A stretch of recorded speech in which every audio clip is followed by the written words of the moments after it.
할렐루야. 오늘은 4월 14일 레위기 18장, 시편 22편, 전도서 1장, 디모데전서 3장에 대해서 다루도록 하겠습니다. 레위기 18장은 이방인의 풍속을 따르지 말라고 명령해요. 거주하던 애굽 땅의 풍속이나 들어가게 될 가나안 땅의 풍속과 규례를 따라 해서는 안 됩니다. 오직 하나님의 법도와 규례만을 지켜 그대로 행해야 됩니다. 이것이 하나님께서 주신 생명의 법이죠. 특히 성적인 풍속을 경계하는데 근친상간, 동성애, 수간 등을 금합니다. 이 가증한 풍속을 따를 시에는 반드시 이스라엘 중에서 끊어지게 될 것이라고 경고합니다. 도덕법과 관련하여서 우리는 그 규정과 의미를 잘 살펴서 적용해야 되죠. 이방인의 풍속을 따르지 말고 하나님의 법도를 따르라는 명령은 오늘날에도 유효합니다. 우리 시대가 음란한 문화를 아무리 당연시한다 하여도 성도는 성경이 말하는 울타리 안에 머물러야 되죠. 그것이 복이요 생명입니다. 전도서 1장은 헛된 세상에 대해 교훈합니다.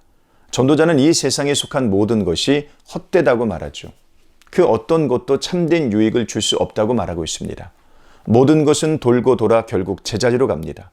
열심히 일하지만 실제로는 아무런 소득을 얻지 못하죠. 다람쥐 쳇바퀴 돌듯 늘 그 자리입니다. 이것이 세상에 속한 자들의 모습이에요.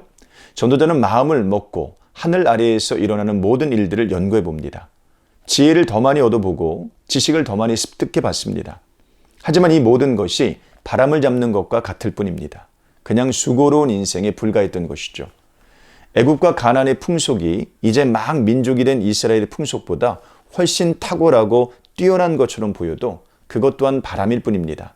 세상의 풍속을 따르면 참된 유익이 없습니다.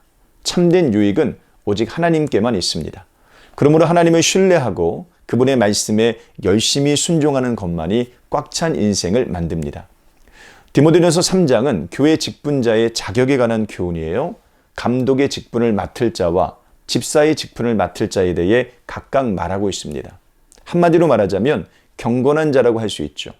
하나님을 사랑하고 이웃을 사랑하되 하나님의 말씀에 따라 질서가 올바로 잡힌 자가 직분을 맡아야 됩니다. 또한 모든 것에 충성되고 절제할 줄 알며 잘 다스릴 줄 아는 자여야 되죠. 그는 삶 속에 선한 증거가 있어야 되는데 심지어 이방인에게도 인정을 받을 만큼이어야 됩니다. 확실히 구별된 삶을 사는 자가 직분을 맡아야 한다는 것이죠. 시편 22편은 세상 사람들에게 조롱당하고 하나님께 버림받은 한 사람의 절규를 나타내고 있어요. 다윗은 하나님께서 어찌하여 자신을 버리셨는지를 물으면서 이 시를 시작합니다. 세상 사람들이 그를 조롱거리로 삼고 있습니다. 무엇보다 심각한 것은 하나님께서 그를 멀리 하시는 것처럼 느껴진다는 것이죠. 이것이 다윗의 가장 큰 고통이었습니다. 본문에 나오는 다윗의 절규는 십자가에 달리신 예수님의 절규이기도 합니다. 실제로 복음서의 저자들은 본문에 나오는 구절이 십자가 아래에서 성취되었다고 증언하죠. 내 겉옷을 나누며 속옷을 제비 뽑나이다. 18절 말씀이죠. 예수님 우리가 당해야 될 조롱을 대신하여 당하셨습니다. 우리가 당해야 될 버림받음을 대신하여 당하셨죠. 그로 말미암아 우리는 영광을 얻고 자녀가 되었습니다. 그리스도로 말미암아 하나님의 백성된 우리는 이제 세상에서 어떻게 살아야 할까요? 세상의 조롱을 기꺼이 감내하며 살아야 하지 않을까요?